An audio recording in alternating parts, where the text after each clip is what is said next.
Bismillahirrahmanirrahim. Değerli izleyiciler, hepinizi Yüce Allah'ın selamıyla selamlıyoruz. Yeni bir Pergel programıyla karşınızdayız.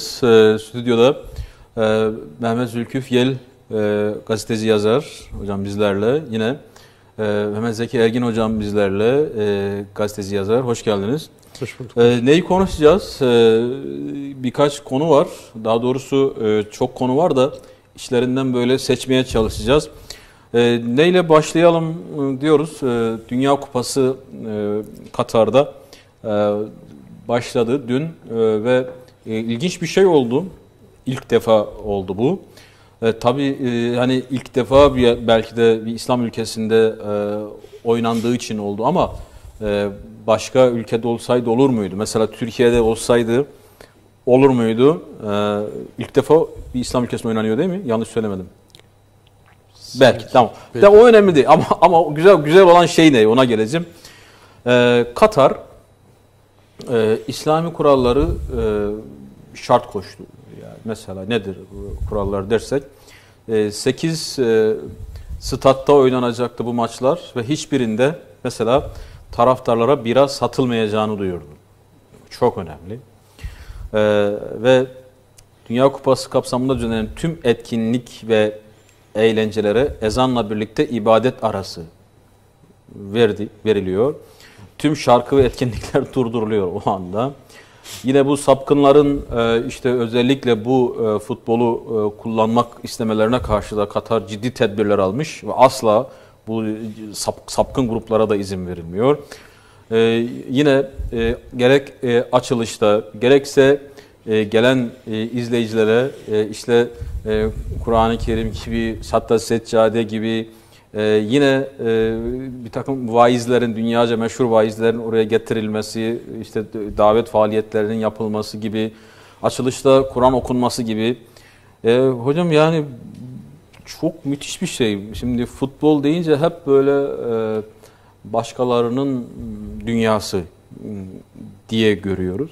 Ama futbolu kullanmak, yani Katar ne yaptı sizce? Çok acayip bir şey ya da beklenmeyen bir şey mi yaptı?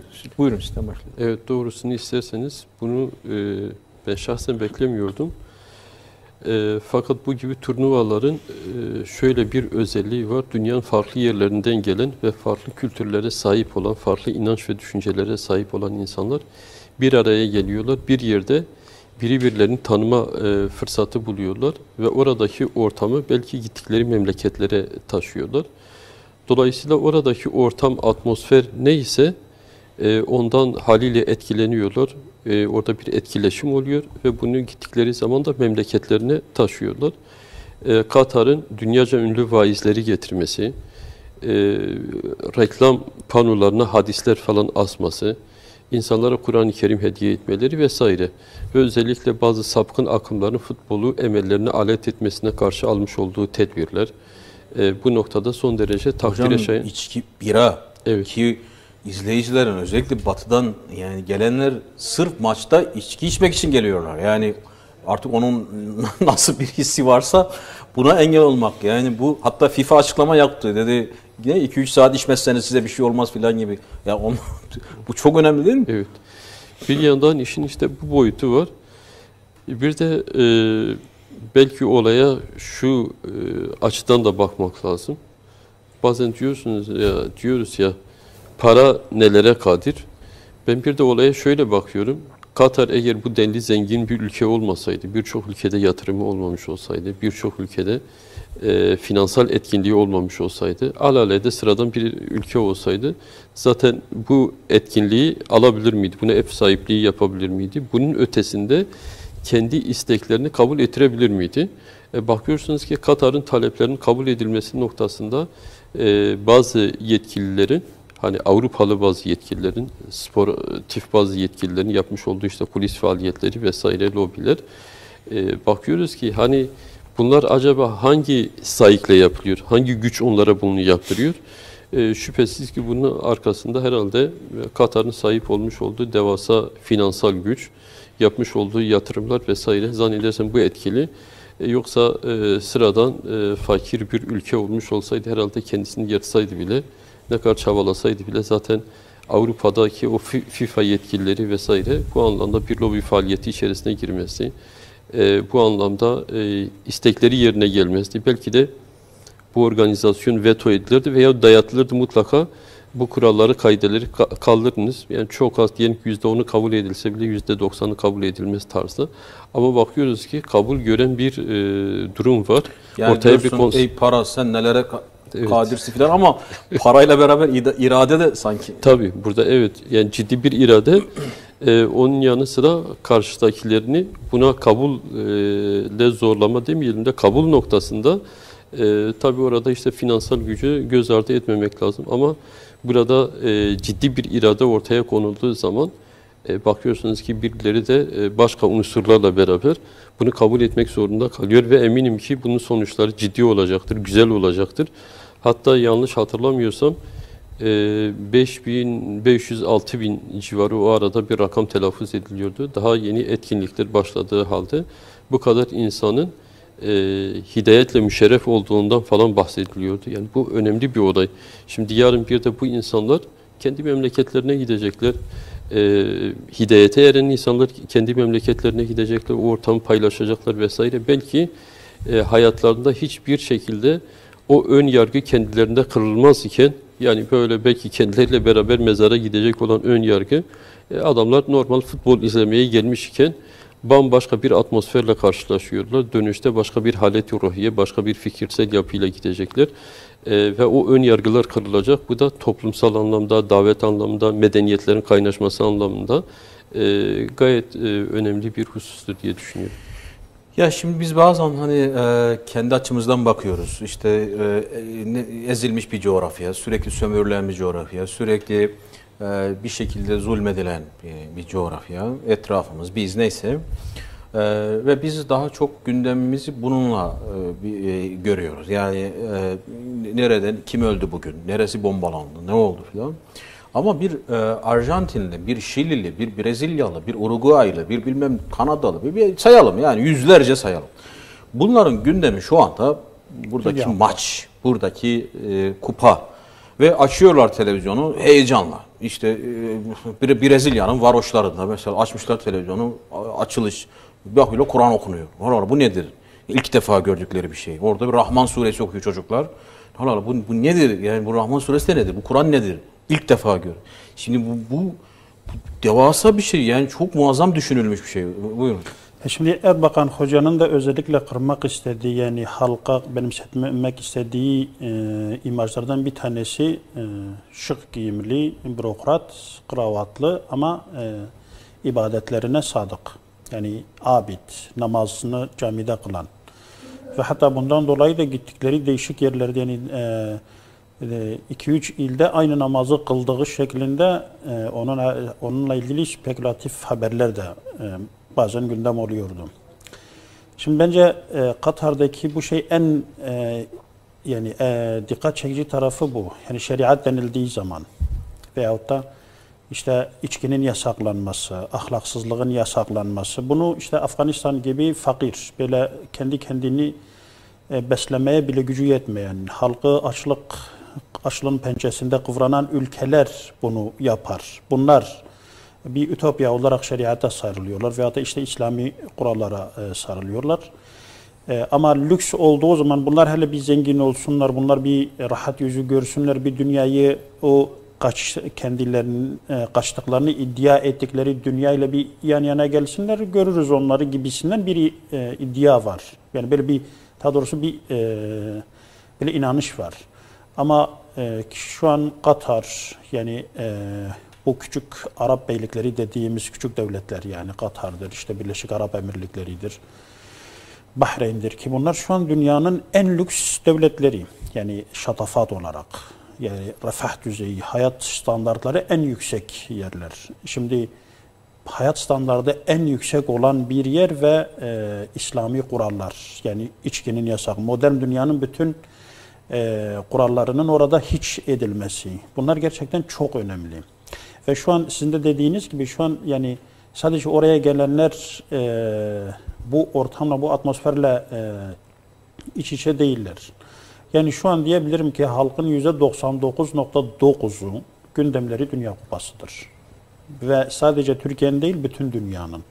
Yani televizyonun girdiği her alan, her yer şu an Dünya Kupası'nı konuşuyor. Böyle bir şey, hani Allah-u Teala dinini hakim kılmak istediği zaman, dinini insanlara ulaştırmak istediği zaman bazen bir fakiri veya da Afganlar gibi bir böyle maddi olarak çok yoksun bir milleti vesile kılır. Bazen de Katarlar gibi en zirvede refah düzeyi en yüksek milletleri de vesile kılabilir. Yani Allah-u Teala kadirdir her şeye. Yani şu tür yorumlar çok iğreti duruyor. Yani çok böyle mantıksız oluyor. İşte ya Katar zaten Amerika'nın en büyük üssünü açmış orada, Amerika'ya böyle bir alan vermiş. Yok efendim İngiltere'ye bir sürü yatırım yapıyor. Yani bu da göz boyama. Bir yani araya gireyim o yatırımlarla ilgili. Katar her yıl 50 milyar dolar yurt dışına yatırım yapıyor. Yani sadece yurt dışı. Hatta o kadar yatırım yapıyorlar ki bir ara Fransız iki yazar ya o kadar zorlarına gidiyor ki bir gün Katar Fransa'yı satın mı alacak şeklinde kendi endişelerini dile getiriyorlardı. Yani bu şekilde bir yatırımı var ve bu yatırım onlar açısından yani ilk evrede belki sıcak parayı yani çekme, finans kaynaklarını çekme olarak gözükse bile sonradan onların bütün şeyler şu an onların yani Katarların eline geçmiş. Volkswagen'in %50'si onların. Yani şu an Alman firmalarının hemen %50'si onlar Katarların elinde yani. Böyle Alman markası olarak duruyor. Veyahut da ne bileyim İngilizlerin takımlarının %50'si daha fazlası şu an onlar tarafından, Araplar tarafından satın alınmış ve gerçekten hani açıkça şunu söyleyeyim, bazıları hani Allah-u Teala herkese her şeyi nasip etmiyor. Bazılarına fedakarlıkla hizmet etmeyi nasip ediyor. Bazılarına da ne bileyim bol para verip onunla hizmet etmeyi nasip ediyor. Biraz da haset kokuyor gibime geliyor bu tür şeyler yani. Şimdi dünkü haber Katar'ın bu cinsi sapkın gruplara karşı işte getirdiği yasak. Yani işte bunlarla ilgili görsel şeyler taşıyamazsınız filan. Buna karşı çıkarak yani Katar'ın bu koyduğu yasak karşı çıkarak o sapkınların bantlarını takmakta ısrar eden İngiltere ve Galler. Bu iki ülke demiş ki hayır biz siz takmıyoruz geleceğiz. Ve dün bu saatlerde geri adım attılar o iki ülke. Çünkü Katar bu sapkınların işte görselleriyle maça çıkacak oyunculara sarı kart vereceğini duyurdu. Geri adım attılar. Şimdi bu. Şimdi paranın gücü değil ama hayır yani herkeste para var. Veya şöyle parayla beraber bir şey daha olması lazım. Şimdi az önce. Şimdi diğer olimpiyatlarda mesela Amerika'da veya başka ülkede oynanan olimpiyatlarda özellikle açılış hocam. O açılış töreni çok önemli. Çünkü orayı herkes izleyecek yani. Şimdi orada mesela eski Yunan mitolojisi ısrarla. Zaten olimpiyat adı da zaten orada. Ne kadar oradan tema, sembol, simge, isim yani alabilirse serpiştiriyorlar. Bu hayatın her alanına serpiştiriyor adam. Yani açıkça diyor yani biz bir yere bağlıyız yani. Şimdi diyorsunuz ki ya acaba bunların bağlı olduğu, bunların sürekli atfettiği, sürekli hani orayı referans gösterdiği veya ne bileyim orayı çoğalttığı nedir? Buraya biraz diyorsunuz bir kurcalayalım hele o Yunan mitolojisine. Şöyle biraz Google'a girebilir izleyicilerim, herkesin evinde telefon var. Bu neymiş bu Yunan mitolojisi neymiş diye bir girin. Hani olimpiyat, olimpos, yazın bir çıkıyor zaten. Ya aman Allah'ım yani ahlaksızlık, şimdi şu anki bu cinsi sapkınlık diyoruz ya. Orada bunlar hepsi var. Korkunç düzeyde var. Hem de çok ötesi var. İşte Zeus'la bilmem Apollon arasında, yok işte bilmem Pegasus'la bilmem kim arasında onun kız kardeşi şöyleydi var. Yani bu kadar rezil, bu kadar sapkın. Sonra diyorsunuz ki ya bu sapkın gruplar çok da şeymiş yani nasıl diyeyim hani böyle yeni çıkma bir şey değil. Sonradan türemiş bir şey. Direkt zaten adamların şeyinde var. Yani Avrupa hiç değişmemiş aslında diyorsun. Hiç değişmemiş ya. Kadim Avrupa neyse modern Avrupa da aynı yani. Şimdi onlar herhalde Katar böyle bir şey yapar diye beklediler. Yani ya biz Zeus bir Apollon bir simgesi, ne bileyim onu çağrıştıran bir şey olur herhalde filan beklediler. Katar'da dedi ki bir dakika, yani sizi Ezber kendimizle bozdu. tanıştıralım. Evet. Çok gerçekten müthiş bir moral, motivasyon, müthiş bir inovasyon artık neyse, kelimeler önemli değil ama tekrar tebrik ediyoruz. Yani burada Katar'ın Amerika'ya işte üst desteği, yok işte Avrupa'ya yatırım desteği, ya bunlar ayrı şeyler. Yani önemli, İslam'ın gerçekten hizmetine, İslam'ın yayılmasına dair her tür adım bu ölçekte, böyle bir ölçekte baş tacı olsa gerek hocam. Gerçekten ezber bozdu. Hiçbirimiz herhalde bunu şahsen ben beklemiyordum. Gerçekten ezber bozdu. Bence çok değerli bir hizmet. Ve bundan sonra bu türden bir hizmet yapmak isteyen veyahut ezber bozmak isteyenler için de herhalde bir ilham kaynağı olur diye düşünüyorum. Evet. Bundan sonrası, yani Türkiye yıllardır işte olimpiyatlar İstanbul'da yapılsın diye mücadele verdi. Olmadı. Belki de olmamasının böyle bir hikmeti de vardı. Eğer Türkiye'de yapılsaydı bundan önce, son zamanlarda bazen böyle Diyanet İşleri Başkanı'nın duasıyla filan bazı şeyler yapılmaya çalışıyor ama İslamiliği hayatın merkezine, isterse futbol olsun, yani oraya, yani kalabalıkların olduğu noktalar, önemli olan buralara o İslamiliği vermek ki çok önemliydi. İnşallah dediğiniz gibi bundan sonrası için ders olur. Futbolla ilgili de kısa bir yorum alacağım. Hani evet, Katar'ın bu tutumu çok önemli. Şimdi Abdülhakim Hoca, Allah selamet versin, ne diyordu? Futbol insanoğlunun bulduğu en güzel oyundur. Yani şey açısından, yani insanlığı bir araya getirme açısından en güzel oyundur. Futbol için de kısa bir yorum. Vallahi hocam, futbol veyahut bu denli insanların merakını cezbeden etkinlikler hayırlı maksatlar için kullanıldığı zaman gerçekten çok etkili ve hayırlı araçlar olarak tarif edilebilir, görülebilir ve bunlardan istifade edilebilir, istifade edilmelidir. Ama tabii tersi yapıldığı zaman tam tersine, mesela öyleleri vardır ki kitlelerin uyuşması için, kitlelerin kendilerine gelmemesi için, örneğin ülkede farklı zulümler var, haksızlıklar var, yolsuzluklar var, sosyal adaletsizlikler var vesaire. Bütün bunlardan milletin dikkatini çekme maksadıyla millet başka tarafa yönelsin diye bakıyorsunuz ki işte geçmişte diktatör İspanya kralıydı herhalde. İspanya diktatörünün kullanmış olduğu da bir kelime var. İşte futbol stadyumları bir beşik gibidir falan, hani kitleleri uyutmak için. Bu anlamda önemli olan onun hangi maksatla kullanıldığıdır. Bazen öyle bir şey olur ki gençlerin enerjisi, dikkati hayırlı işlerden sadece bu tarafa yönelir. Ama rayında, kararında kullandığınız zaman da, hayır vesilesi vasıtası olarak kullandığınız zaman da işte Katar'da olduğu gibi kitlelerin bir araya toplandığı bir yerde medeniyetlerin kaynaşması, ön yargıların kırılması, insanların güzel şeylerle tanışması hususunda bir vesile oluyor. Yani orada hangi maksatla kullandığınız önemli ama şu bir hakikat ki futbol dünyada son derece etkili bir enstrüman olarak duruyor. Evet. Biraz holiganlık seviyesine varmadığı sürece bir şey demeyelim ondan. Holiganlık, yani iş kavgaya, fanatizme falan kaymadık. Yani biraz açıkçası yani futbolun taraftarlarının sevinci bile bizim sevincimize benzemiyor. Yani biraz, yani onun ruhunda sanki biraz holiganlık var yani. Şimdi rahmetli Şamil Basayev, o zaman Dünya Kupası sanırım 2002 idi Dünya Kupası. Türkiye 3. olmuştu herhalde kupada.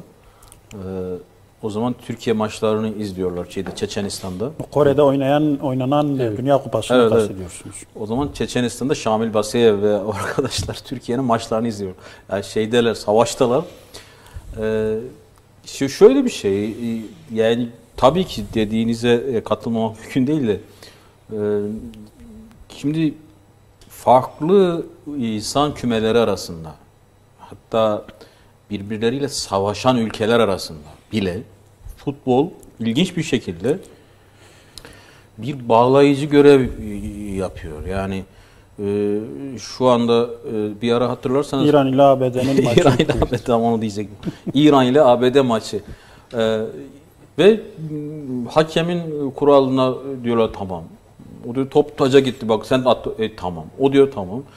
Bu güzellik zorlamayla tabii bulacak değiliz. Yani tabii ki boş işlerden yüz çevireceğiz. Tabii ki vaktimizi dünya fanidir. Kalkıp da böyle hedefimiz boş işler olur. Ama hani vesilelik dedin ya, vesilelik önemli. Yani değil mi? Çok güzel. Şimdi hocam Türkiye'nin gündemine de gelirsek. Geçen hafta maalesef o İstiklal'deki bombalı saldırı oldu ve biz onu da burada yorumladık. Bugün de tekrar Antep Karkamış'ta 3 tane, değil mi şu an bir öğretmen, bir öğrenci, bir de 3 kişi 3 var. kişi şehit olmuş. Ve yaralılar var. Allah-u Teala ölenlere rahmet eylesin. Yakınlarına sabrı cemil versin. Sonra kilise atılan tekrar bir roket var. Türkiye'nin kara harekatına hazırlandığına yönelik de ciddi haberler geçiyor. Nasıl şöyle genel olarak değerlendirirseniz, şimdi Amerika'dan böyle çok ciddi tepki açıklaması yok. Yani uyardık falan gibi böyle sanki yumuşak bir dil kullanıyorlar. Rusya'dan ses yok. Ve ciddi manada Türkiye'de eskiden derken yani kaç senedir her bir gece ansızın gelebiliriz gibi açıklamalar var. Ne oluyor? Nereye gidiyor? Ve yani yakın, yani diyelim ki Türkiye'nin hedefleri, kara harekatı vesaire, bunlar nasıl gelişir? Buyurun. Tabii o taraftan bu şekilde saldırıların gelmesi, kim yapmış olursa olsun, hangi maksatla yapmış olursa olsun, oraya kara harekatı noktasına bir davetiye olarak algılanıyor. Fakat doğrusunu isterseniz siyaset aklı noktasında bu olayı analiz ettiğiniz zaman, yani oradakiler bu tarafa bu şekilde bir saldırı yaptıkları zaman, hele özellikle rastgele sivil hedeflere bir saldırı yaptıkları zaman bunun bir kara harekatına yol açacağını kestiriyor olmalılar. Veyahut kamuoyunun buna çok hızlı bir şekilde destek vereceğini ve kamuoyunda zihnen hazır olacağı noktasında, fikren, zihnen, ruhen buna hazır olacağı noktasında böyle bir düşünceye sahip olmalılar diye düşünüyorum. Siyaset aklı noktasında bunun hiçbir izahı yok. Hani insani anlamda hiçbir izahı yok. Sivil hedeflere yapılan bir saldırının insani açıdan hiçbir izahı yok. Bu lanetlenmelidir. Her zaman her yerde kim bunu yapmış olursa olsun. Ama diğer taraftan yani siyaseten de bunun pek de izah edilebilir bir tarafı yok. Siz bu tarafa tutup sivil hedefleri vurursanız elbette ki öteden beri yapılan bir hazırlık var.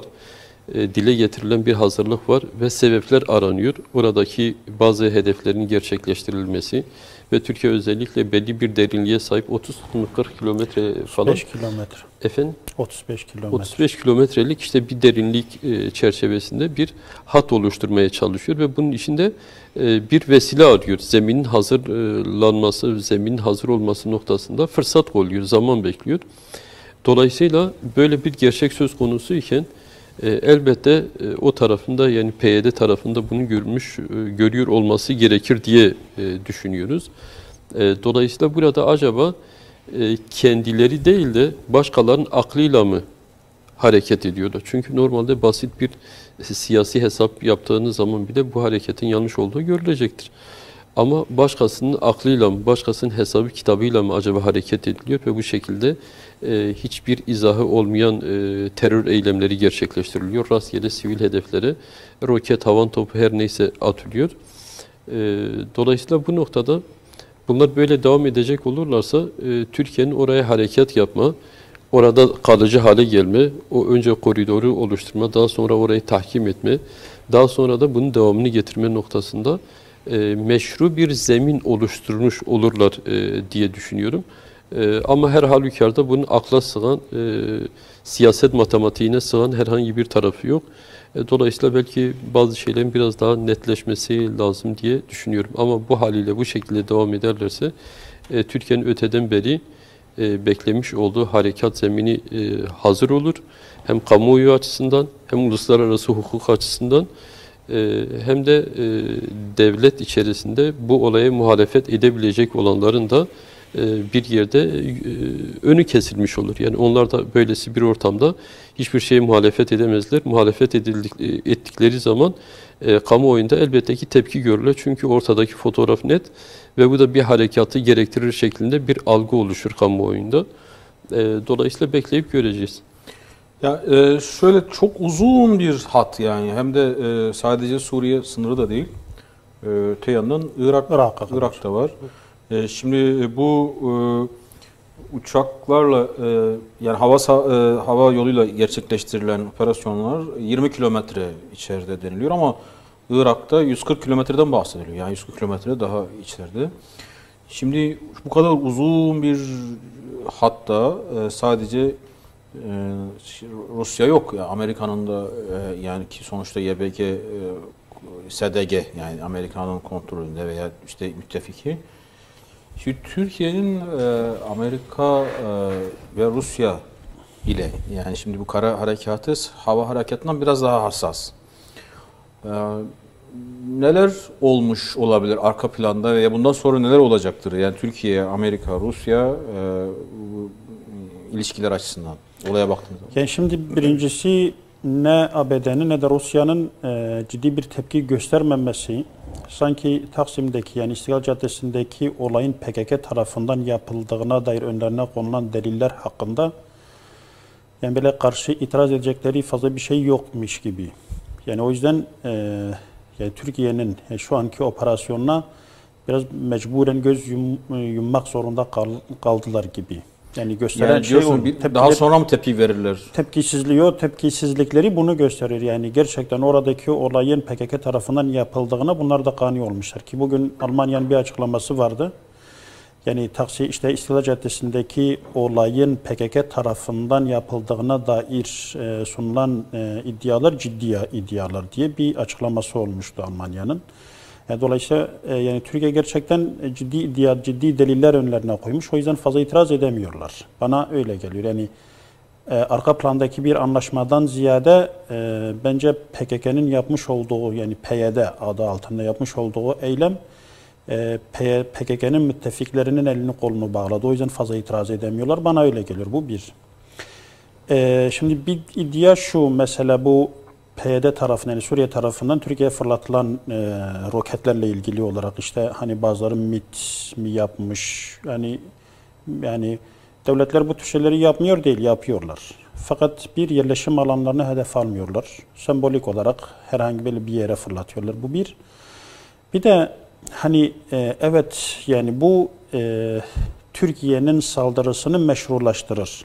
Fakat şu da var yani Türkiye hep vuruyor. Onları vuruyor, bombalıyor, karadan harekat yapıyor. Onlar için hiçbir karşılık vermiyorlar yani. Şimdi kendi tabanını tutmak da bir noktadan sonra kendi tabanını da tutamıyor. Yani bakın yani kendi tabanına da mesaj vermek zorunda kalıyor. Evet Türkiye'ye meşruiyet kazanıyor ama bir de kendi tabanını elde tutması gerekiyor. Başka seçeneği yok yani. Sadece hani bir ahmakça bir saldırı değil yani. Adam yani onun tabanı bir aşamadan sonra sen hiç habire cevap vermiyorsun, sessiz kalıyorsun. Bir aşamadan sonra biz burada ne yapıyoruz gibi bir kanı oluşuyor ve bu tabanın dağılmasına neden olur. Dolayısıyla bu tabanı tutmak için adam bak ben de bir şeyler yapabiliyorum, ben de ona zarar verebiliyorum ki Taksim'deki olay da buydu yani. Yani kendi tabanına evet ben zayıflatılmış olabilirim, evet bana darbe vurulur ama ben istediğim zaman, istediğim yerde de en kilit noktada da vurabiliyorum mesajını vermekti. Ve roketlerin de kendi tabanına yönelik olduğunu, biz de Türkiye'ye zarar verebiliyoruz, bak biz de onları incitebiliyoruz manasında bir mesaj olduğunu düşünüyorum. Her ne kadar bunlar Türkiye'yi daha çok yani onun operasyonunu meşrulaştırıyor olsa bile. Ve bir kez daha söylüyorum böyle bence PKK çok büyütülüyor, çok abartılıyor, çok şişiriliyor. Hesap kitabının çok olduğu iddia ediliyor. Bana göre bunların hepsi sadece yani böyle abartıdır. Yani bazen çok akılsız, çok gerizekalının bile yapamayacağı böyle basit eylemlerde bulunuyor. Yani bunlar da öyle yüzey şeyleri hesap seviyeleri bu kadar bu seviyeye gidiyor. Onlar kendilerince Amerika'nın hiçbir şekilde Türkiye'ye, yani bir noktada Türkiye'ye izin vermeyeceğine inanıyor. Çünkü şu ana kadar Türkiye Amerika'nın güçlerinin olduğu noktaya girmiş değil. Yani şu an girdiği yerlerin hiçbirisinde daha önce Amerika yoktu. Ama şu anki yerlerde, şu an bombaladıkları yerlerde Amerika var yani. Onlar Amerika'nın bu kadar Türkiye'ye müsamaha edeceğine inanmıyordular. Yani bunu hesaba katmıyorlardı. Defaatle Amerika Birleşik Devletleri tarafından kazık, yani argo tabirle söylüyorum, kazık yemiş olmalarına rağmen yani. Onlar bunu hesaba katmıyorlardı yani. Peki bundan sonra yani Amerika bu kadar desteklediği, bu kadar yani her açıdan eğittiği, yani böyle bir yani o bölgedeki adeta kendi milis gücü gibi yaptı. Böyle bir yapıya Türkiye'nin müdahalesine ne kadar seyirci kalır veya sessiz kalır Amerika? Yani şöyle, Amerika yani milis, yani mayın şeyleri olarak tabiri caizse, kusura bakmayın yani. Evet. Kullandığı kesimleri bir seviyeye kadar kullanıyor. Yani Saddam'a karşı peşmergelerden devşirdikleri o 4000 dolayındaki şeyi yani hepimiz biliyoruz. Operasyonu başlattı, hepsini deşifre etti. 6 saat sonra da operasyon iptal diye hepsini geri çekti. Yani hepsini deşifre ettikten sonra. Yani o şeyi hatırlıyoruz yani. Hepsini sonra gitti bir adaya hapsetti ki birbirlerini neredeyse yiyeceklerdi. Yani Amerika'nın yapmadığı bir şeydir. Ha desen yani insanın böyle izah etmekte zorlandığı nokta şu. Şimdi bu mayın şeylerini, ellerindeki bu mayın bilmem nelerini de kaybettiği zaman Amerika'nın şu an bölgede elinde bir şey kalmıyor. Yani şu an Irak'ı dizginlemek için kullanabileceği, yani Barzani'yi de onlarla ancak dizginleyebilir ki Barzani ABD'nin şeysine girecek en son yapılardan bir tanesidir. Onu da dizginlemek zorundadır Amerika. İran'ı gene aynı şekilde, yani şu andaki olayların, İran'daki olayların neredeyse yani merkez üssü olmuş şu an bu PKK fikriyatında olan yapılar yani. Suriye'de gene aynı şekilde. Türkiye zaten yani yıllardır yani sadece Türkiye'de değil, bölgedeki Amerikan çıkarları için sürekli bunlar kullanılıyor. Yani şimdi insanın anlamakta zor. Ya tam 4000 peşmerge onun tabiriyle işte onun şeysinin çocuğu, anasının çocuğu değil yani, onun umurunda değil. Fakat PKK'yı de elinden kaçır yani. PKK tamamıyla, yani ki bu operasyon eğer başarılı olursa PKK gerçekten nerede bitecek, yani bitme seviyesine gelecek. Yani işte insanın anlayamadığı bu, yani başka bir devşirme bulamaz ki yani. Yani bir burada insan zorlanıyor, yoksa Amerika yani feda yapmadığı bir şey değil. Yani böyle harcamadığı bir dostu yok. Amerika'nın harcamadığı bir dostu yok yani. Bunları da defaatle harcamış olmasına rağmen, yani hatta belki Trump başa geldiği zaman birliklerini gerçekten çekecekti ki yani PKK oradaki yerel halkın eliyle Amerikan askerlerini taşlattı bile. Yani bu kadar işte siz bizi kimin insafına bırakıp kaçıyorsunuz, yani bir yalvarmadıkları yer, hatta yalvardılar bile. Yani şimdi bu kadar defaatle Amerika tarafından ortada bırakılmalarına rağmen hala güveniyorlar mı? Ya güveniyorlar yani. Hani onlar da denize düşüp yılana sarılan mı, yoksa ayıyla dost olmaktan başka şansı kalmayan mıdır bilmiyorum ama Amerika'nın da bunlardan başka, insanın böyle açıkçası izah etmekte sıkıntı çektiğimiz nokta bu. Yoksa Amerika zaten sürekli yapıyor. Evet. Şimdi hocam iç siyaset de aslında bu anlamda ana muhalefet CHP biraz tuhaf bir duruma mı düşüyor bu tür durumlarda? Yani biraz zorlanıyor mu işin yani özüne baktığınız zaman? Mesela geçenki o İstiklal Caddesi'ndeki saldırıdan sonra İçişleri Bakanı Sayın Soylu'nun bir ifadesi vardı. Amerika'nın şeyini kabul etmiyoruz. Taziyesini kabul etmiyoruz.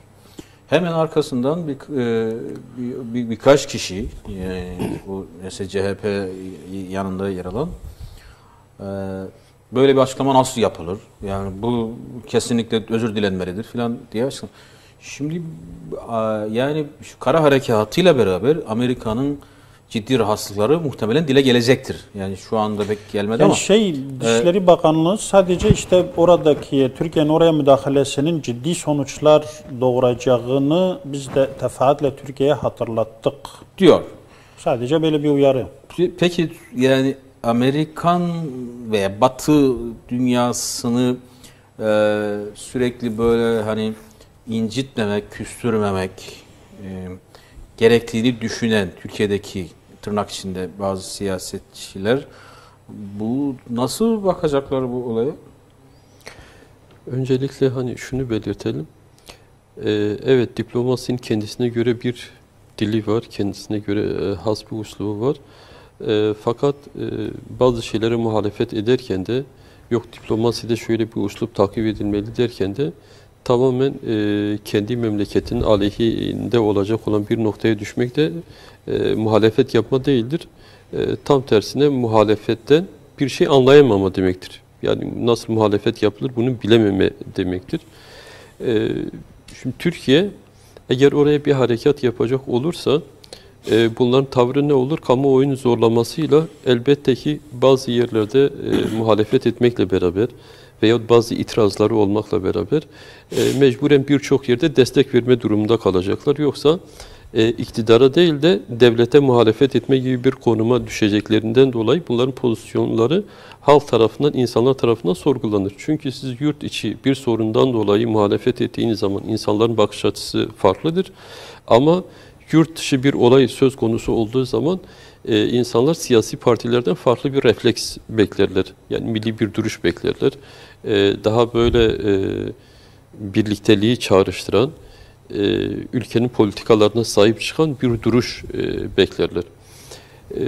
Burada tabii şunu da göz ardı etmemek lazım. Yani Türkiye'nin vereceği karar ne olursa olsun, yapacağı harekat, yani ister hani bu kara harekat olsun, biraz kalıcı veyahut işte sınırları farklı olsa bile nihayetinde hiçbir şekilde farklı denklemlerin olmuş olduğu Suriye coğrafyasında kimse de facto bir operasyon yapamaz. Bu bir gerçek. Türkiye'de buna dahil. Dolayısıyla arka planda eğer ki bir güvenlik koridoru oluşturulacaksa mutlaka burada Amerika ile bir müzakere olmalı, bir temas olmalı. Zaten müsaade etmezler. Bunun farklı sonuçları olur. Yine aynı şekilde Rusya ile farklı bir pazarlık olmalı. Yine bölgesel aktörlerden olan İran'la bir görüşme zemini olmalı, bir mutabakat zemini olmalı. En azından Suriye rejimi de var. Tabii. Evet, aynı şekilde. Yani orada bölgesel ve küresel aktörler hesaba katılmadan biz bunu yaptık, oldu, bitti gibi derseniz böyle bir şey olmaz, mümkün değil. Zaten çok farklı sorunlar ortaya çıkar. Çünkü orada komşunuz Amerika'dır. Orada komşunuz PYD değil, komşunuz Amerika'dır. Orada komşunuz Suriye değil, komşunuz Rusya'dır. Bunları hesaba katmak lazım. Şimdi az önce Zeki Hocam'ın dile getirdiği husus, yani Türkiye orayı bombalarken yani buralar Amerika'nın kontrolünde olan bölgeler hocam. Evet. Yani hatta bazı yorumlarda orada Amerikan askerlerinin ölmüş olabileceği de söyleniyor. Yani çünkü o iç içe geçmişler. Yani olmaması gereken yerlerde ise buna yapılabilecek bir şey yok. Resmi olarak da bunun hesabı sorulamaz. Ama deklare edilen yerlerde ise elbette ki herhangi bir düzeyde bunun hesabı sorulur. Yani şurada bizim askerimiz vardır denildiği halde yer oraları bombalanmışsa elbette ki bunlar kayıtsız kalmaz. Ama resmi olarak beyan edilmemiş, koordinatları verilmemiş yerlerse veya bulunmamaları gereken yerden diyorlar ya, yanlış zamanda yanlış yerde bulunma, böyle bir şeyse hiç kimse bunun hesabını soramaz. Hatta bunu kendileri bile dile getirmezler. Dile getirmekten imtina ederler. Her halükarda orada eğer ki PYD'ye dönük bir operasyon yapılacaksa veyahut yeni bir tavır ortaya konulacaksa, yeni bir hamle yapılacaksa mutlaka yani Amerika'dan izin alınmıştır veyahut en azından onlarla bir pazarlık yapılmıştır. Rusya ile bir pazarlık yapılmıştır. Örneğin Türk savaş uçaklarının bazı yerleri, mevzileri bombalaması noktasında bakıyorsunuz ki Suriye hava sahası bugün artık Suriyelilere ait değil, Rusya'ya aittir o bazı yerler. Dolayısıyla orada mutlaka Rusya'dan izin alınıp o uçaklar o şekilde o bombardımanı yapmıştır. Dolayısıyla hani arka plandaki hesapları biz bilmiyoruz, hesap kitapları, fakat belki vurgulanması gereken, söylenmesi gereken önemli bir husus şudur diye düşünüyorum. Orada kim ne yaparsa yapsın, velev ki hakkı olsa bile, uluslararası hukuktan doğan bir hak bile söz konusu olsa, hak ve hakaniyet noktasında haklı gerekçeleri de olsa, yani hiçbir zaman böyle de facto hareketlere girişmek yerine bölgesel ve küresel oradaki denklemleri yok saymak, göz ardı etmek yerine belki diplomasi masasında mücadele ederek, pazarlık yaparak veya bazı hususlarda onları bazı mecburiyetlere zorlayarak taviz koparıp o şekilde o harekatların gerçekleştirilmesi daha makul ve mantıklı olur diye düşünüyorum. Evet. Yani şu anda çok ciddi manada özellikle Irak için söyleyelim. Yani mesela kritik kişiler, yani işte renk diyorlar, gri liste, sarı liste, çok bilmiyorum hani o liste. Çok böyle kilit isimlerin neredeyse haftada birkaç defa nokta atışıyla vurulduğunu biliyoruz. Şimdi Amerika'nın epeyden beri, yani ilk baştan beri dile getirdiği, ilk baştan derken yani bu PYD şeyinden sonra işte diyor ki hayır, PKK'yı biz kabul ediyoruz. Nedir? Terör örgütü olarak kabul ediyoruz ama PYD onlardan ayrıdır. Bakın işte SDK falan var, işte onlar içerisindedir. O ayrı, bu ayrı. Fakat bu tarafa bakıyorsunuz, yani PYD'nin kontrolünde olan bölgeye bakıyorsunuz. Her tarafta Öcalan'ın şeyleri var. Hatta devasa şeyler yapmışlar. Böyle yani resimler koymuşlar, heykeller. Şimdi, şu an sahada herkes biliyor. Yani Bahoz Erdal dedikleri adamları yönetiyor. Yani. Şimdi şunu diyorum. Yani Amerika eğer YPG'yi bu kadar eğitiyorsa, yani şunu diyemiyor mu? Yani bakın biz Kandil'le, yani PKK ile bunu ayırdık orada. Siz de buna uyun filan diye bunu demiyor mu?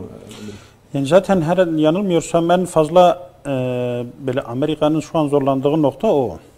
Yani sadece PYD ile ilgili değil, HDP ile ilgili de en fazla zorlandığı nokta bu. Yani adam diyor ki ben 40 yıldır dağlarda bunun bedelini ödüyorum. Dünün çıkmış çocuğu gelip benim bütün emeğimin üzerine oturamaz. Yani böyle bir hakikat var, yani bir insani refleks, daha doğrusu nefsani bir refleks. Böyle bir var. Yani defaatle hani basına da yansıdı. Amerika özellikle PKK ile olan biyolojik bağlarının koparılması gerektiği yönünde telkinde bulunduğu halde veya da hatta onları zorladığı halde kopamıyorlar. Çünkü PKK buna izin vermiyor yani. PKK'nın o konuda gerçekten bir başarısı, bir tecrübesi var yani. Kendi elemanlarını kendi elinde tutmak konusunda tutmak gibi bir başarısı var. Yani daha PYD kurulmaz tamam. Yani ilk başta Salih Müslim onun başına getirir. Salih Müslim şu an ortada yok değil. Şu an yok, böyle bir isim yok. Stockholm'da kalıyor yanılmıyorsam. Ve Suriye'ye uğradığı yok. Bazen arada sırada böyle sırf işte vitrine çıkarılmak için konuşturuluyor, o kadar. Yani o da dikkat ettiysen yani böyle benim dikkatimi çeken 2 ayda bir konuşuyor. 2 ayda bir basına çıkıyor bu. Çıkıyordu. Şimdi şu an hiç yok. Şimdi bu diğer nedir? Abdi neydi ismi? Mazlum Abdi mi? Mazlum Abdi mi? Ne? Kobanili işte. O ön plana çıkarılmaya çalışıyor. Fakat bir gerçek bugün yani bölgede herkes şunu biliyor ki şu an PKK adına PYD yani Suriye'deki alanı PKK'nın yani kilit isimlerinden birisi olan Bahoz Erdal yönetiyor. Bunu herkes biliyor. Ve nitekim diğer bu kırmızı listedeki adamlar aranırken Kuzey Irak'ta yani Kürdistan bölgesinde aranırken Bahoz Erdal Suriye'de aranıyor. Yani Türkiye'de genellikle 2 kere operasyon yaptı. Her 2 operasyonu Suriye'de yapılan operasyonlardı. Yani buna bilinen bir şey. Bu Amerika'nın veya da ya da ne bileyim hiç böyle bunu bilmek için böyle istihbari sahadan gelen bilgiye sahip olmaya ihtiyaç yok. Ama PKK bunu bırakmıyor yani. PKK'nın bu bir şeysi var yani.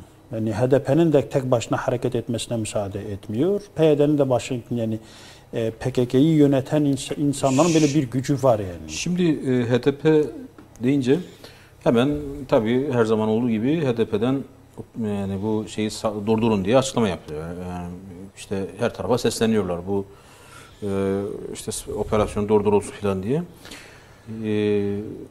Öte yandan CHP, İyi Parti ve HDP. Şimdi HDP'yi hiç takmayan bir İyi Parti var. Şimdi bu tür özellikle bu tür durumlarda ve bunu da sürekli tolere eden bir HDP var. Yani bunlar bizi böyle kritik zamanlarda hiç desteklemiyor ama diye devam eden bir HDP var. Nasıl değerlendiriyorsunuz? Bu olay hakkında mı?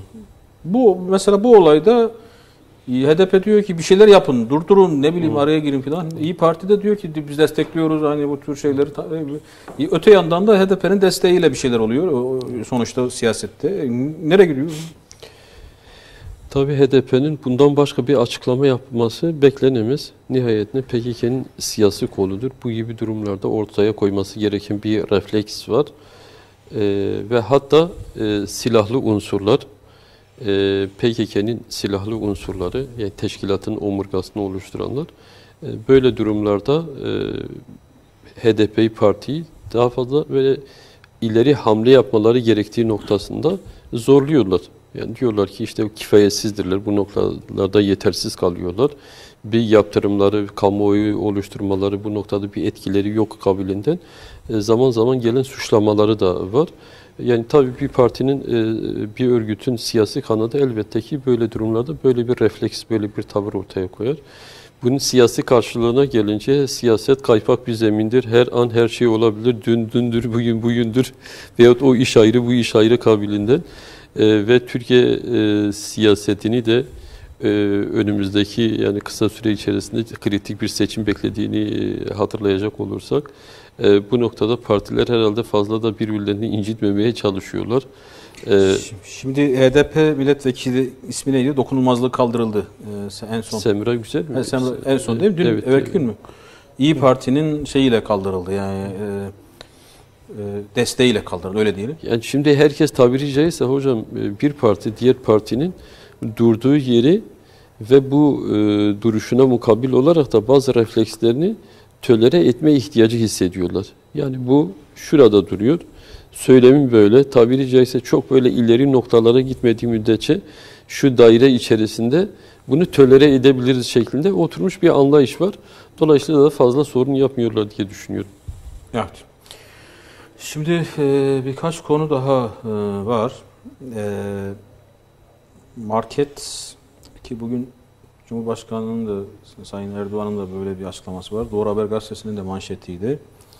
Market terörü, marketlerde epeydir zaten bir fiyat, bir zam furyası var, bir istikrarsızlık var. Fakat son zamanlarda hiçbir ölçü, hiçbir hani enflasyon işte %80'di, %100'dü, %500'dü filan hiç umursamadan mesela bir market, ismini vermeyeyim ama yine bir zincir market tereyağını 400 kaç yazmış? 430 lira yazmış. Yani 130 liralık tereyağına 430 lira. Şimdi market terörü, zincir market terörü, buna karşı alınan tedbirler, işte cezalar, şunlar bunlar ve sadece marketle sınırlı gibi gözüken. Bir de Ocak ayı geliyor. Herkes korkuyor. Ocak ayında çok şeyler, çok acayip zamlar falan. Market üzerinden de baksak kontrol etme yani cezayla veya işte yeni bir zincir market oluşturarak filan bir devlet için çok mu zor? Yani veya devlete kafa tutuluyor da yani terör ifadesi burada aslında oturuyor biraz. Yani bir şekilde devlete de demeyelim yani halka aynı zamanda. Halka, evet. Bir kafa tutuluyor da onlara güç yetirilemiyor mu? Veya böyle bir algı pekişiyor mu toplumda? Ne diyorsun? Sadece market üzerinde de düşünmeyelim. Evet. Çünkü market diyor ki bana getiren diyor böyle getiriyor. Ona diyorsun o da diyor ki ham maddeyi getiren bana böyle getiriyor. O da diyor ki devlet elektriğe zam yapıyor, doğalgaza zam yapıyor. Son zamanlarda gerçekten ortada ciddi anlamda bir insafsızlık var, bir fırsatçılık var. Şimdi şunu kabul ederiz. Bir defa bir ülkede ekonomik dengeler bozulduğu zaman bunu rayına oturtmak kolay olmuyor. Yani bir yerden bir tuğlayı çektiğiniz zaman bu diğer parçaları tetikliyor. Doğrudur. Piyasanın dengesi bozuluyor ve bunun tekrar yerine oturması belli bir zaman alıyor. Fakat siz bu piyasa koşullarını bahane ederek, ki piyasa koşulları birkaç aydır nispeten daha stabil bir pozisyona gelmiş. Bunu bahane ederek ortada dolar artmamış, şu olmamış, bu olmamış, akaryakıt noktasında ciddi bir değişim olmamış. Yani fark yaratacak bir değişim olmamış. Enflasyon noktasında yine fark yaratacak bir değişim olmamış vesaire. Şimdi bu şartlarda siz durup dururken ne diye hemen her Allah'ın günü siz zam yapıyorsunuz? Bunun bir izahı var mıdır? Yani girdiler noktasında bunu maliyetlere bağlıyorsunuz, diğeri diğerine bağlıyor falan. Ama bunun gerçekten ciddi bir izahının olması lazım. Enerji deseniz hani şunu kabul etmek lazımdır ki bütün dünyada enerji fiyatları artıyor, doğalgaz fiyatı artıyor ve bunun büyük bir kısmını devlet hani dolar bazında bile hesap ettiğiniz zaman bu ciddi rakamlara ulaştığından dolayı devlet bunu mümkün mertebe hani kabul etmek lazım. Evet, eleştirdiğimiz taraflar var ama bunu da takdir etmek lazım, hakkını teslim etmek lazım. Devlet bu ödemeyi kendi bütçesinden yapıp o şekilde vatandaşa yansıtıyor. Şimdi bakıyorsunuz ki bu noktada ciddi bir artış olmadı, farklı bir şey olmadı. Farklı bir yasal uygulama veyahut bunun büyük bir kısmını üreticiye veyahut marketlere yansıması vesaire böyle bir şey olmadı. Böyle bir şey olmadığı halde siz kalkıp da arka planda, ki bunların WhatsApp yazışmaları falan bir ara deşifre olmuştu. Kendi aranızda bir tekel oluşturmuşsunuz, serbest piyasa diyorsunuz. Size bir müdahale yapıldığı zaman böyle ciyak ciyak bağırıyorsunuz, serbest piyasaya müdahale diyorsunuz. Ama ve lakin kendi aranızda bir tekel oluşturmuşsunuz. Yani burada bir gofret bile varsa gofretin muadili diğerinde de var ve aynı fiyata. Burada bir sakız, bakınız bir sakız, başka bir şeyden bahsetmiyorum. Bir sakız varsa sakızın muadili orada da var, diğerinde de bu beşli çetenin her birisinde bu sakız, hele özellikle o 3 tanesi biri neredeyse tıpkısının aynısı. Fiyatlar aynı zamanda işte fiyatlar artırılıyor vesaire. Yani bir rekabet ortamı yok. Şimdi bu ne demektir? Piyasayı teslim alma demektir. Halkı teslim alma demektir. Mesela yakın zamanda işte asgari ücretin ne kadar olacağı konusunda konuşuluyor, müzakere ediyor. Uzmanlar veya gözlemciler açıklamalarda falan bulunuyorlar. İşin tarafları kendi niyetlerini beyan ediyorlar vesaire. Yahu daha asgari ücret artırılmadan siz onu milletin cebinden alıverdiniz. Almak istiyorsunuz. Yani siz şimdiden onu fiyatlıyorsunuz. Allah bilir asgari ücret ne kadar olur? Belli değil.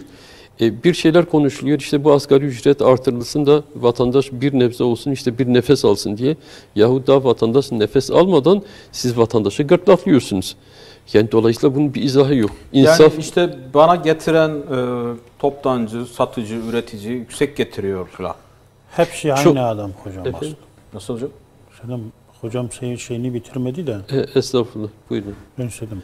Yani o noktada zaten üretim sürecinde baştan ta pazarlamaya varıncaya kadar çoğu bakıyorsunuz zaten zincirleme bir şekilde aynı işletmelerin bünyesi altında. Bunlar aynı zamanda üretici çoğu. Tabii. Niğde'deki bütün toprakları kiralamışlar. Evet. Yani bakıyorsunuz ki orada zaten bir zincir var. Onlar hani bu tüketiciler veyahut tüketiciye ürünleri pazarlayan marketler bunun işte tüketiciyle muhatap olan halkası. Yani burada gerçekten insafa, izana, vicdana sığmayan bir durum var. Burada mutlaka devletin hani belli kurallar içerisinde piyasanın dengesini bozmadan buna müdahale etmesi lazım. Yani bu nasıl olur deseniz ki cezalar mevcut yasalarla uygulanan cezalar son derece komik kalıyor.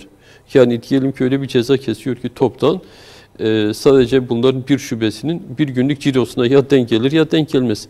Bu cezalar hayatta bunları caydırmaz. Ama bunun dışında yapısal bir takım tedbirler alınabilir. Mesela ki daha önce biz defalarca köşe yazılarında falan yazdık. İşte ulusal bakkal ağının oluşturulması vesaire. Şimdi yeni adımlar atılmaya çalışılıyor vesaire. Mesela buna bir alternatif bu oluşturulabilir. Satacakları ürünlere bu zincir marketler için söylüyorum, bir sınırlama getirilebilir.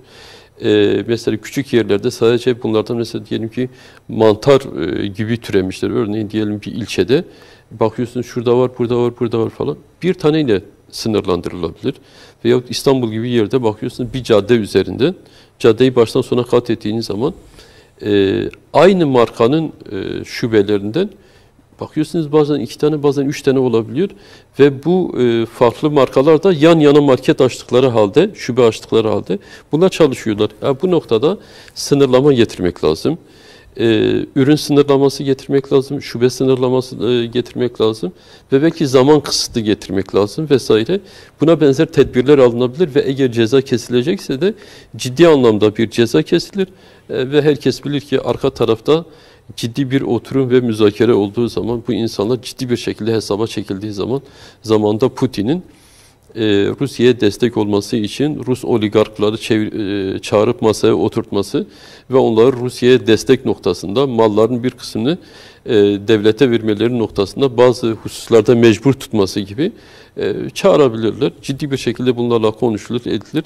Değilse mali denetimler vasıtasıyla, marifetiyle işte kanunlar vasıtasıyla vesaire ciddi bir şekilde bunların önünün kesileceği bunlara söylenirse hani siyasal anlamda ciddi bir irade ortaya konulursa eminim ki birçok şey de çözülebilir ve bunun yanı sıra halkımız da bu noktada şöyle bir refleks, bir tüketici refleksi ortaya koyar. Yani aldığımız her şeyi ille de gidip bunlardan almak zorunda değiliz. Mahalle bakkalımıza gidelim 3 kuruşu fazla olsun. Yeter ki ayakta kalsınlar. Çünkü rekabet olmadığı zaman işte bunların insafsızlıklarını görüyoruz. Başka marketlere gidin. İlle de bu market zincirlerine gitmenize gerek yok. Ve eminim ki şöyle bir ay bile bir boykot uygulansa bunun ciddi anlamda bir etkileri olur. Sürekli dolaşan bir örnek var. Arjantin'de vakti zamanda yumurta üreticilerin halka dayatmış olduğu zam ve bunun neticesinde insanların o yumurtaları almaması, yumurtaların bozulması ve bütün o zincirin berhava olması, sonra bunların gelip de halktan özür dilemesi ve çok çok cüzi bir fiyatla o yumurtayı insanlara satmaları falan böyle örnek olarak gösterilir bu olay. Yani siz bir ay boyunca onlardan eğer şey yapmayacak olursanız, alışveriş yapmayacak olursanız, bunun peyniridir, yumurtasıdır, şu buyu falan bozulan ürünleri ben kastediyorum. Ciddi anlamda bunlar büyük bir zarar göreceklerdir ve nihayetinde hizaya gelir. Yani bu tek ayaklı olan bir olay değil. Bunun birçok boyutu var, farklı etkenler var. Yani zaman zaman Sağlık Bakanlığı'nın denetim sonuçları açıklanır kamuoyuyla. İşte filan firmanın ürettiği üründe şöyle sağlıksız bir katkı maddesi filan. Hani böyle şeyler paylaş. Ya dolayısıyla aslında illaki bir kanuni düzenleme yapmak yerine işte bu ay fiyatlarda en yani nasıl diyeyim vatandaşı inciten veya kafasına göre fiyat düzenlemesi yapan şu markettir diye. Yani bu tür ifşaatlar da etkili olmaz mı hocam? Olabilir hocam. Özellikle resmi makamlarca yapılan ifşaatlar diyorum yani. Aynen. Evet. Hocam şimdi yani hani halk bunu biliyor, bilmiyor değil. Yani halk bu marketlerin şu an bu zincir marketlerin yani fırsatçılık yaptığını böyle yani ya gramajdan düşürdüğünü ya da aşırı derecede böyle fahiş fiyata sattığını halk biliyor ama böyle bir alışmışlık durumu var yani insanların ayağı oraya alışmış, oraya gidiyorlar. Onların gözü yani şimdi her tarafta oldukları için ya insan alıştığı yere gidiyor. Bu bir var. Şimdi bunların bu boyuta gelmesinin hani hocam bunları güzel açıkladı. Yani bir tanesi bir başta biz biraz ne bileyim işler rayından çıktıktan sonra aklımız başımıza geliyor. Yani bizim böyle bir kültürümüz var. Yani gerek ki ne bileyim isyan başlasın, her taraf darmadağınık olsun, sonra devlet yeni diyecek ki yeni ne o hükümet diyecek ki yani ne oluyor. İyi de yani daha baştan beri daha AK Parti hükümeti başa geldiğinden beri zincir marketlerle ilgili olarak yasa çıkarılacak deniliyordu. Aradan 20 yıl geçmiş, 22 yıl geçmiş hala çıkarılmadı. Hatta o zaman hatırlıyorum yani daha Abdullah Gül başbakandı. Ve o zaman hem Erdoğan'ın hem de Abdullah Gül'ün açıklamaları diyorlardı ki yani artık bakkaliye dönemi bitti. Zincir marketler dönemi başlıyor. Buna göre kendinizi hazırlayın. Buna göre biz de kural çıkaracağız. Tamam, madem onun dönemi başladı ama kuralsız, sen ona göre kural daha çıkarmamış. 22 yıldır hala çıkarmamış. Bütün Avrupa'da var. Ama herkes biliyor ki böyle, yani hani başbakanın, cumhurbaşkanının işte bu bakkaliye dönemi dediği halde, şimdi bu zincir marketler dediğin gelip bakkal açıyorlar yani. Bunlar zincir marketten çıkmış, yani her tarafta bakkal açıyorlar yani. Bayağı bakkal. Yani benim mahalle bakkalımı yerinden çıkarıyor, geliyor mal sahibine iyi bir para teklif ediyor. O da bu bakkaliyeyi çıkarıyor, kendisi oraya yerleşiyor. Yani Şimdi böyle bir geçen yıldı sanırım bir yine aynı konuda bir yasal bir şey çıktı. çıkmadı gene. Den- Yok, çıkmadı. Dediler Dendi gene. ki ya bu marketlerde işte sadece şu ürünler satılacak. Yani sanırım öyle işte plastik malzemeler, mutfak malzemeleri satılmıyor. Hepsi satıyor. Yani her şey, bir de hatta bir ara yani böyle garip bir şey, şu an Cumhurbaşkanı diyordu ki ilaç satmalarına da müsaade edeceğiz. Yani bu kadar şey, yani bence işi baştan planlamıyoruz. Bekliyoruz ki her taraf birbirine karışsın, sonra düzeltmeye geleceğiz. O da zor oluyor. Şeydeki gibi bu Cüneyt Arkın'ın filmlerinde hepsini öldürüyorlar karşı taraf. Bunun işte tüm yakınlarını öldürüyorlar. O en sonunda Artık sinirleniyor. öfke patlaması Diyor, yaşıyor ve her tarafı bu atım darmadağınık için, ediyor. bu bilmem. En son öyle mi olacak? Yani bir herhalde öyle oluyor. Bir de hani yani bu garip bir durum. Mesela bakkal, tanıdığım bakkallar açısından söylüyorum. Halden mal alacaklar. Şimdi haldeki adam onlara diyelim ki 1 liraya satıyor. 1 liraya satıyor. Ama faturaya 200 kuruş diye geçiyor. Ve devlet bunu biliyor. Ama buna göre tedbir almıyor. Yani bir başta bir düzenleme yapılmıyor bu bir. Bir de devlet gerçekten yani bu konularda yani bütün herhalde gücünü, fikriyatını ne terör benzeri şeylere ayırdığını, yurt dışına ayırdığından dolayı mıdır, başka sebeplerden dolayı mıdır? Maalesef bu tür konularda çok az denetim, yani abartılıyor fakat çok az bir denetim var. Yani tedbir alınmıyor. Bir de cezalar hiç caydırıcı değil. Yani bakın bir aralar bizim en azından Kürtler arasından söylüyorum. Kaçak sigara böyle şey olmuştu. Yani tırlarla artık geliyordu. Öyle bir müeyyide koydular ki yakalanan adamın mallarına el koyuyorlar ve ne kadar mal yakalanmışsa onun 10 katı para cezası uyguluyorlar. Şu an kimse yapmıyor. Yani bunlara da böyle bir ceza uygulayabilirler. Yani böyle komik hocamın dediği gibi bir şubesinin cirosuna denk gelmeyecek bir ceza. Bunlar yani artık açıkçası millet diyor ki yani bunlar hükümetteki yetkililerin bunlarda payı olduğu için bunlara karışılmıyor diye ciddi bir inanç var yani. Şu an toplumda böyle bir inanç var. Doğru veyahut da yanlış. Yani yoksa niye karışılmıyor yani diyorlar. Şimdi başka bir konu, İran'daki olaylar devam ediyor. İmam Hümeyni'nin sanki doğduğu ev yakıldı geçen. Ama yalan. Yalanlandı. Yalanlandı yani. Yalanlandı mı? Şimdi tabii Amerika'dan destek açıklamaları peş peşe devam ediyor. Şimdi uzun bir süreye mi yayılmaya çalışılıyor? Yani farklı şekillerle, farklı böyle eylem seçenekleriyle böyle dünya kamuoyunu sanki sürekli bununla meşgul ederek farklı bir yol mu deneniyor? Kısa bir yorum alalım bu konuyla ilgili. Başka bir konuya daha geçelim. Hocam burada şimdi her şey birbirine karışmış İran'da. Bazı haklı talepler var. Bunun yanı sıra dışarıdan güdümlenen insanlar var. Ve burada bence yani Amerika ve benzeri oluşumların, müttefiklerin, küresel şer güçlerin daha fazla maksatları İran'ı yorma ve böylesi bir gündemle meşgul etme. Yani yıpratma, yorma, enerjisini o noktaya odaklama ve dolayısıyla İran'ı yıpratma, yorma. Böyle bir maksat güttüklerini düşünüyorum. Ve hani burada toplumsal olaylar başladığı zaman şunu görmek lazım. Yani bazen masum bazı talepler olabilir veyahut diyelim ki bazı haklı veyahut haksız bazı olaylar olur da buna bir tepki, bir reaksiyon gösterilebilir. Bu başlangıçtan daha ziyade bu sürecin nasıl yürütüleceği, nasıl yürüdüğü çok önemli. Çünkü kartopu misali bu toplumsal olaylarda derken yavaş yavaş başka hususlar tetiklenir, başka insanlar işin içerisine girer ve bazen o toplumsal olayları başlatanlar bile nereye geldiklerini ibretle seyrederler. Nereye geldikleri ne olduğunu kendileri bile anlamazlar. Direksiyonu, kontrolü kaybederler. Şimdi İran'da tabii öteden beri var olan bazı rahatsızlıklar var. Haklı veyahut haksız.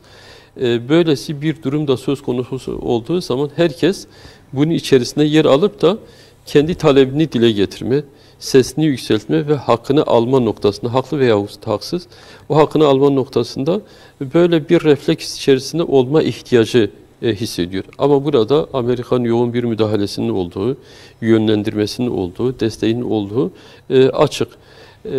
İran devleti daha fazla burada bence belirleyici olan sanki İran devletinin tavrı, yani mümkün mertebe böyle daha yumuşak, daha stabil metotlarla öncelikle bu gösterileri tabiri caizse hani kontrol etmeye çalıştı, durdurmaya çalıştı.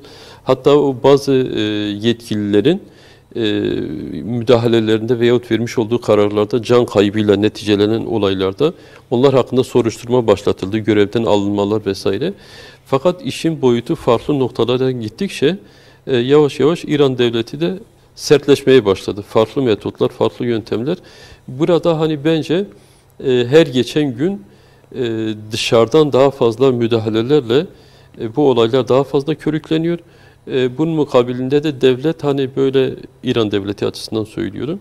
Böyle birden çok aşırı bir şiddet ve güç kullanmak yerine mümkün mertebe kerte kerte hani nerede durdurabilirse ve haklı olan talepleri belki bazı talepleri veyahut en azından kabul edilebilir talepleri ayrıştırma noktasında sanki böyle bir yaklaşım söz konusu ama ortadaki tablo şu bir yangın tutuşmuş ve bu yangını habire birileri harlıyor ve birileri kendi hak ve hukukları veyahut hak talebi noktasında bu işe başlamış iken bu iş onların sırtından tamamen sanki farklı bir noktaya gidiyor evet. gibi görünüyor. Şimdi Türkiye'de de yani kimileri ki bu sadece sol veya liberal çevrelerden değil yani İslami denilen kesimlerde bile var. Amerika'nın bu işi başarması için açıktan böyle duaya durmuşlar, niyaza durmuşlar. Buna ne diyorsun? Yani hani başta hocamın söylediklerini bir ek olarak söyleyeyim.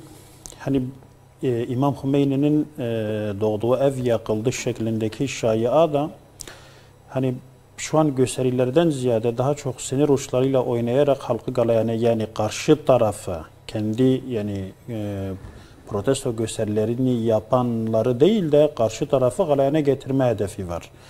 Ve şu an protestolar büyük olan oranda dinmiş, sönmüş. Şu an yani Kuzey yani Irak Kürdistan'ında konuşulan bazı Kürt grup, solcu Kürt gruplarının eylem şeyleri var. Yani şu an pek İran'ın daha çok şu an mücadele ettiği bu kesimler. Ki Stockholm'da evvelki gün bunlardan iki grup yani aynı düşüncede, aynı sol görüşlü hatta yani mukaddesata karşı olan iki grubu birleştirdiler orada yani Stockholm'da. Ve bunların eylemleri söz konusu. Hatta İran açıkça talimat verdi. Yani eğer siz sınırdan bunların saldırılarını siz engelleyemezseniz ben kara harekatı başlatırım diye. Irak Dışişleri Bakanlığı yani buna cevap verdi. Yani biz federal hükümet olarak bu sınırları tutacağız diye garanti verdi. Yani şu anki gösteriler daha çok şişirme. Yani sunulma tarzı şişirme. Fazla şey yok. Yani bir gösteri yok. Ben birçok gösteriye baktım. Onların vermiş olduğu şeylere göre çok büyük bir kalabalık var. Fakat İran aynı gösteriyi havadan çektiği yani dronlarla veya da İHA'larla çektiği görüntüler var. En fazla 20-30 kişinin toplandığı şeyler. Evet. Sadece gündemde kalmaya çalışıyorlar. Müslüman, İslami kesim. Yani şimdi İran'ı beğenmezsin bu doğal. Onun İslami yönetim anlayışını beğenmezsin bu doğal. Beğenmezsin yani. Bizim de eleştirebileceğimiz birçok. Yani haklı, belki haklıyız, belki haksız, başka mesele var. Bu başka mesele. Ama Amerika'nın ne bileyim, Amerika'nın projeleri için Allah'a yalvarmak, yani veyahut da böyle bir atmosferin içerisine girmek, ya açıkçası kimliğini yitirmenin zirve noktasıdır yani. Nereye geldiğini bilmemenin, şuurunu yitirmenin zirve noktalarından bir tanesidir yani. Sen daha önce nerelerdeydin, şu an nerelerdesin? Bu şuur kaybından başka bir şeyle izah edilecek bir tarafı yok.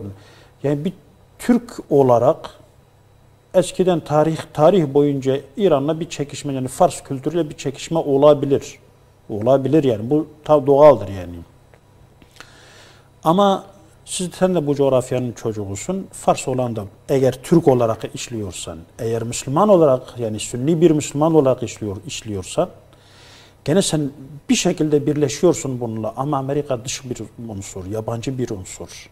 Yani dış ne olursa olsun, dış taraf tutulması sadece akıl tutulmasının bir izahıdır. Başka bir şey değil. Şuur kapanıklığının bundan başka bir şey izah edilecek bir yönü yok bunun yani. Evet. Şimdi her programımızda maalesef konuşmak zorunda kaldığımız başka bir konu daha var. Köpek terörü. Şimdi bu da sizin ifadeniz. Köpek terörü. Terör kelimesini fazla mı kullanmaya başladık? Fakat bu gerçekten hocam terör boyutuna var. O yüzden evet. Ya metrobüse bir köpek girmiş. Evet. Şimdi binmiş demeyeceğiz. Girmiş. Ve bir tane yolcunun üstüne artık değmiş köpek. O da herhalde eliyle itmiş mi? Ne yapmışsa? Büyük ihtimal Şafii'dir yani.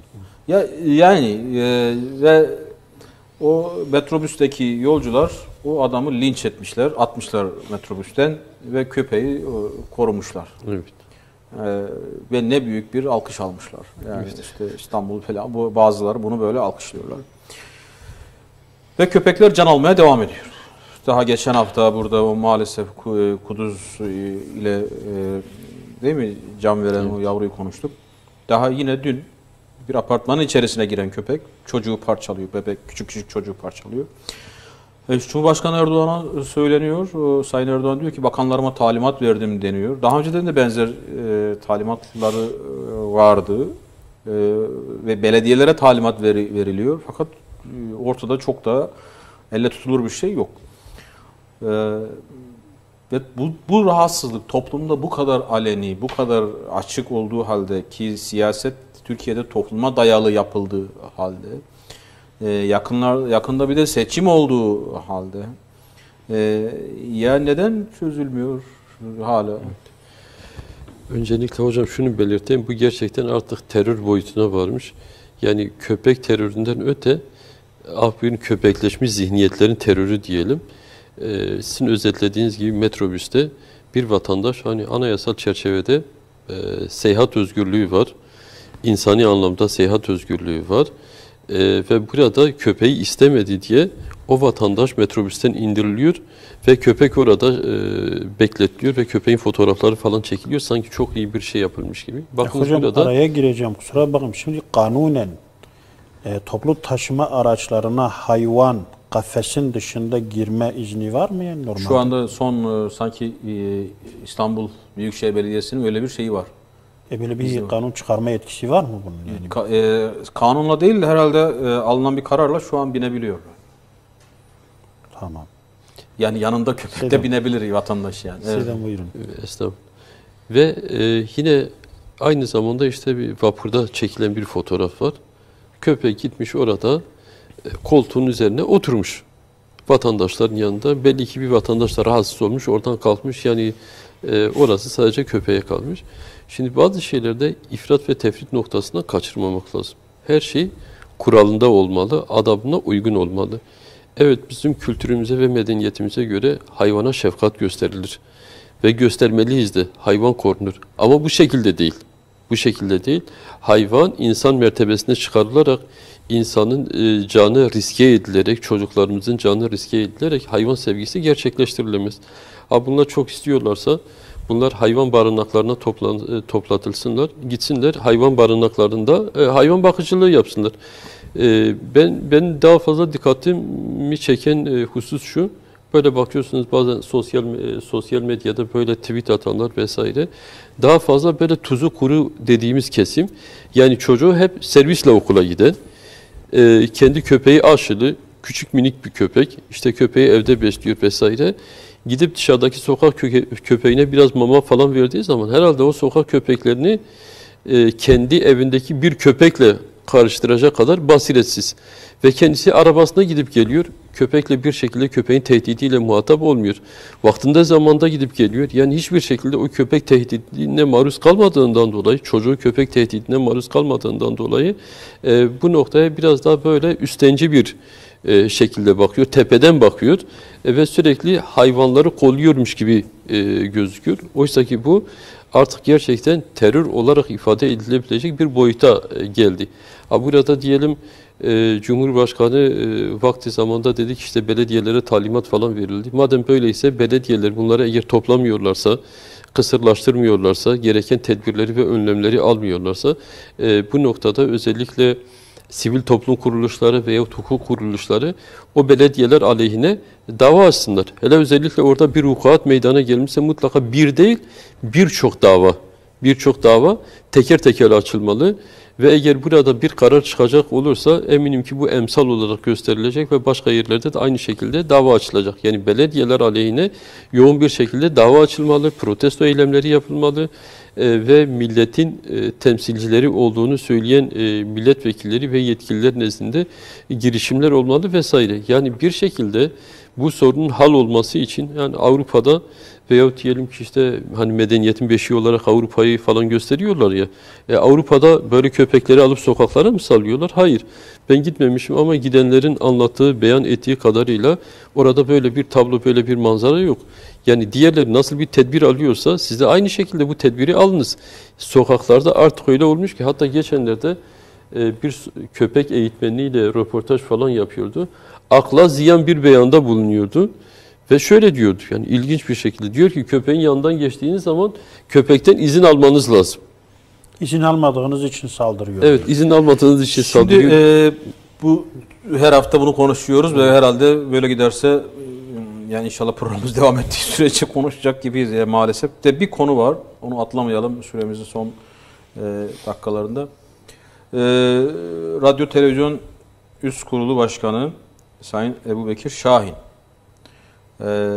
mecliste bütçe görüşmelerinde 3 gün önce bir açıklama yapıyor. Bu açıklamada RTÜK'e son zamanlarda gelen şikayetleri paylaşıyor. Diyor ki son 10 ayda 29.291 şikayet gelmiş. Az gelmiş yani. 29.291. Kesin az gelmiş. Yani televizyonların berbatlığına baktığım Şimdi onu söyleyeceğim. Bu bildirimlerin %56.7'si erkeklerden, %43.2'si kadınlardan gelmiş. En fazla bildirim ve şikayet gündüz magazin şovlar, en fazla diziler. 2. sırada gündüz magazinleri, 3. sırada ise beceri ve direnç yarışmaları. Bu herhalde Survivor gibi. O ne? Survivor mu? Öyle bir o yarışma var. En çok şikayetler diziler hakkında, ardından gündüz kuşakları hakkında. 3. sırada da o tür yarışmalar var. Şimdi ülkenin sorunları, şimdi az önce bahsettik. Köpek bir tanesi, marketler bir tanesi. İşte bir de böyle bir şey. Burada her hafta konuşuyoruz, her sene konuşuyoruz. Bir şeyler olur diye umuyoruz, olmuyor. İşte rahmetli Özal'ın şeyi vardı, işte kumandanın düğmesi var, kapatın oradan diye. Yani çok oldu onun üzerine ama bu şikayetler boşa mı gidecek? Vallahi hocam yani toplumda özellikle hani kitle iletişim araçları toplumu yönlendirdiği için toplumda bu gibi şeyler son derece önemli, önemsenmeli ve devlet bunun üzerinde durmalı. Eğer ki aile kurumundan, ailenin öneminden bahsediyorsak, bir aile bakanlığı varsa, bu anlamda dindar nesilden falan bahsediyorsak vesaire, öncelikle şu televizyonlara bir çeki düzen verilmesi gerekir. Tam bir rezalet. Şimdi bazen böyle bakıyorsunuz, şöyle sözde diyorum, muhafazakar geçinen veyahut öyle lanse edilen televizyonlar veyahut ondan nemalanan televizyonlar. Bakıyorsunuz ki yani dizilerine bakıyorsunuz, haberlerine bakıyorsunuz, programlarına bakıyorsunuz. Akla ziyan. Yani bu millete, özellikle gençlere verebilecekleri hiçbir şey yok. Ne kültür namına, yani kısacası ne dünyaları için, ne ahiretleri için faydalı hiçbir şey yok. Ya devlet televizyonunda dizilerden bu şimdi şöyle mantıklı, elle tutulur bir iki tane dışında yok. Devlet televizyonunda, hükümet televizyonunda, diğer hükümetin diğer kanalları, hani devletin resmi değil de hükümetin diğer kanallarında da gündüz magazin programları gırla gidiyor. Evet. Maalesef hocam. Yani bu noktada hani bu safsaklanamayacak bir konu. Herkes bu konuda hemfikir. Madem bu konu bu denli önemliyse, ehemmiyetliyse, ki hepimiz burada hemfikiriz. Öyleyse hani dindar bir nesilden, aileden bahsediliyorsa, muhafazakarlıktan bahsediliyorsa, toplumun örf ve adetini korumadan bahsediliyorsa, millilikten bahsediliyorsa, milli ve manevi değerlerden bahsediliyorsa, buyurunuz icraat makamında olanlar bu konuya bir zahmet el atıversinler. Evet hocam. Yani böyle hükümetin böyle en fazla böyle güldüğüm konulardan bir tanesi bu. Dindar nesil, kendi gelenek ve göreneklerine bağlı gençlik. Yani bu sloganları açıkçası en fazla beni güldüren şeyleri. Yani bunları dillendirip bu kadar berbat politikalar geliştirdikleri halde bunları dillendirmeleri sadece gülünecek bir durum. Yani bu kadar berbat. Başka hiçbir ülkenin inanmıyorum ki yani bu kadar berbat, bu kadar ahlak dışı, bu kadar toplumu bozmaya yönelik, ki geçenlerden 2-3 gün önce Doğru Haber gazetesi manşet atmıştı. Bizim neslimizi okul mu eğitiyor, aile mi eğitiyor yoksa medya mı eğitiyor? Ki bunların hepsi de eğitiyor. Ve bu kadar berbat eğitimciler, bir tanesi bu kadar berbat iken eğitimcilerden bir tanesi hala nesil gelecekten söz etmek bana gülünç geliyor. Yani hükümet açıkçası birkaç tane köpek seviciyle baş edemeyecek durumdaysa, birkaç tane zincir market patronuyla baş edemeyecek durumdaysa ve birkaç tane medya patronuyla baş edemeyecek durumdaysa, yani neyle baş edecek açıkçası, yani diğer ya da baş etmek istiyor mu? Ya şimdi yani şimdi o da var yani. O da insanın aklına geliyor yani. Yani yoksa şimdi Cumhurbaşkanı bundan razı mıdır? Değil. Eminim ki değil. Başbakan razı mı? Şu an başbakan yok da bakanlar razı mı? Eminim ki değil. Eminim yani. Eminim o en seküler yaşam tarzına sahip olan milletvekilleri bile bundan razı. Eminim değil yani. Niye o zaman bu böyle? Yani insan izah getirmekte, izah etmekte zorlanıyor gerçekten. Şimdi bunu daha önce de konuştuk da, şimdi hani bir ödül töreni vardı ya, hani bir ödül töreninde bir tane oyuncu çıktı, dedi ki hayır siz işte TSK'ya hakaret mi ediyorsunuz? Öyle bir şey söyledi ve o kişi öyle el üstünde tutuldu tabii, haklı olarak öyle diyelim. İyi de o ödül töreni gelenler, o ödül töreninin organizasyonu, oraya kadarki kısımda niye hiç kimsenin sesi çıkmıyor? Yani bir tanesi orada bir tanenin sesi çıkıyor yani. Bir kişinin sesi çıkıyor. O kişinin sesi tamam güzel. Ama o organizasyonlar o kadar yaygın, o kadar olduğu halde oraya kadar kimsenin sesi yok. Hiç kimsenin itirazı da yok. Şimdi neyse. Hocam bunu maalesef her hafta konuşuyoruz. Hocam çok teşekkür ediyoruz. Allah razı olsun. Sağ olun, var olun. Değerli izleyiciler, bu hafta da Pergel'in sonuna geldik. Gelecek hafta inşallah devam edeceğiz. Buluşmak dileğiyle hepinize Allah'a emanet ediyoruz. Esselamu Aleyküm ve Rahmetullahi ve Berekatuhu.